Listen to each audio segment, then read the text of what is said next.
ہماری یہ بابرکت مجلس اپنے مراحل کو بخوبی طے کر رہی ہے.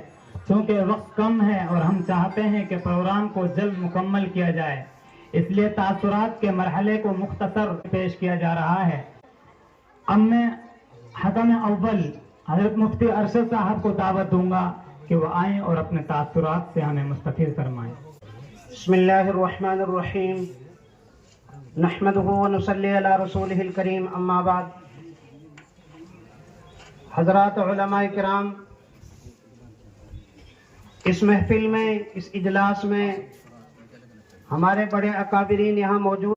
آج کی یہ محفل اور بچوں کا یہ پروگرام خاص طور سے نحو صرف کا جو مسابقہ بچوں نے پیش کیا ہے، اب تک صرف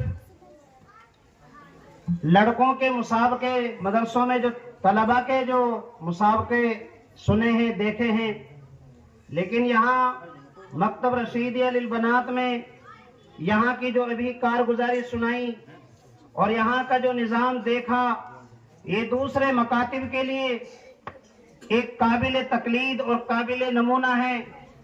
اور میرے عزیز و بھائیوں، اگر اس ملک میں ہم اپنے اسلامی تشخص اور اسلامی شعار کے ساتھ اگر زندہ رہنا چاہتے ہیں، اگر مذہب اسلام، ایمان اور عقائد کے ساتھ ہم زندہ رہنا چاہتے ہیں، تو ہم، میرے عزیز و بھائیوں، اسی طرح کے مکاتب ہمیں قائم کرنے ہوں گے.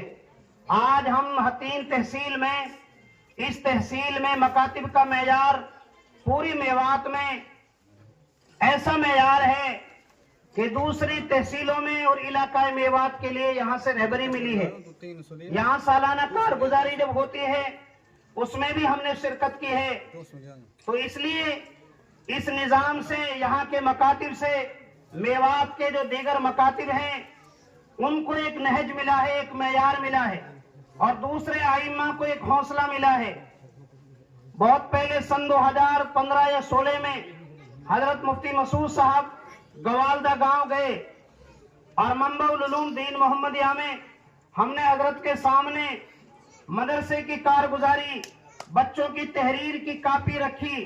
لیکن حضرت ایک ہی بات ترغیب دلاتے رہے کہ مفتی صاحب مکاتب کی طرف توجہ دیں، یہاں پہاڑ اوپر علاقے میں مکاتب کو زندہ کیا جائے، مکاتب کو منظم کیا جائے، ایسے مکاتب جو منظم بھی ہوں، مؤثر بھی ہوں.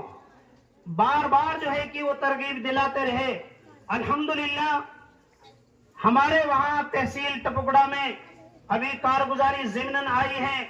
290 مساجد ہیں جن میں 175 مکاتب جزوی طور پر اور کل 75 مکاتب ایسے ہیں جو لباس اور نصاب کے اعتبار سے جمعیت علماء ہند کا جو دینی تعلیمی بورڈ کا نظام ہے اس کے نہج پر چل رہے ہیں. یہ رہبری، یہ ذہن سازی، یہ ترغیبی باتیں ہمارے ذہن میں جو ڈالی، اسی تحصیل کے مفتی اعظم مفتی عبدالرشید مالپوری مرحوم کے بیٹے اور ان کے جانشین، انہوں نے ہمارا ذہن بنایا، ہمیں ترغیب دلائی.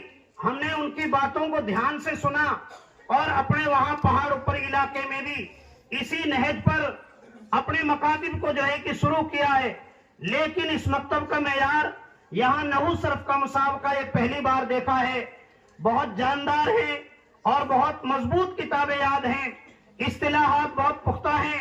میں ضمناً ایک ادنا سی میری رائے ہے کہ مکتب میں جن بچیوں کی یہ جو معلمات ہیں جنہوں نے ان کے نحو صرف کے قواعد یاد کرائے ہیں، وہ ان قواعد کا استحضار رہیں اور یہ قواعد اگلی عبارتوں میں ان کا انطباق ہو اور ان قواعد کے ساتھ عبارت پر جو ہے کہ نفاذ ہو ان قواعد کا.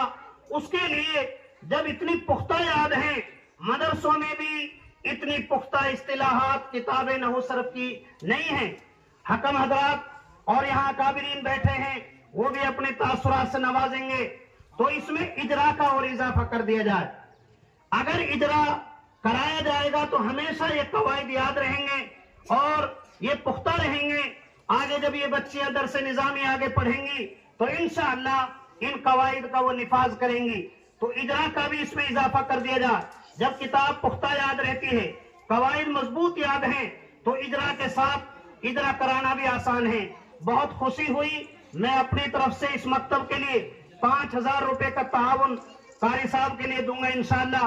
اور ہم پورے طریقے سے, ہمارے رشتہ دار بھی ہیں, والدہ گاؤں میں ان کی بہن ہے, میرے پریوار میں ہی ہیں. تو بہت خوشی ہوئی آج کے اس مکتب کی کارگزاری کو دیکھ کر, سن کر, اور اسی نہج پر ہم بھی اپنے مکاتب میں اس نظام کو آگے فالو کریں گے, نافذ کریں گے انشاءاللہ. جزاکم اللہ. ابھی حضرت مفتی ارشد صاحب کے بصیرت افروز تاثرات سماعت فرما رہے تھے, جنہوں نے نہایت جامع اور قیمتی نکات ارشاد فرمائے. ہم ان کے تہ دل سے شکر گزار ہیں کہ انہوں نے اپنے قیمتی وقت سے نوازا. اللہ تعالیٰ ان کے علم و عمل